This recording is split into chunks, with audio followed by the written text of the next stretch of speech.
শীত একটু বেশি হলে, গরমের সময় দেখা যায় গরম একটু বেশি হলে কিছু মানুষ দেখবেন যে শীতের মা বাপ 14 গোষ্ঠী তুলে গালি দেয়। দেখছেন আপনারা? গালিগুলো তো আর আপনাদের কারো অজানা না।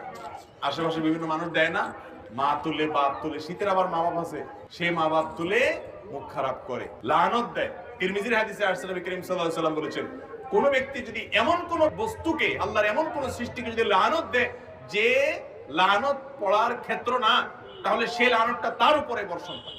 ভাইরা আমার, রাগ দমন করতে হবে। অনেক নামাজি মানুষ কিন্তু বদমেজাজি আছে না নাই?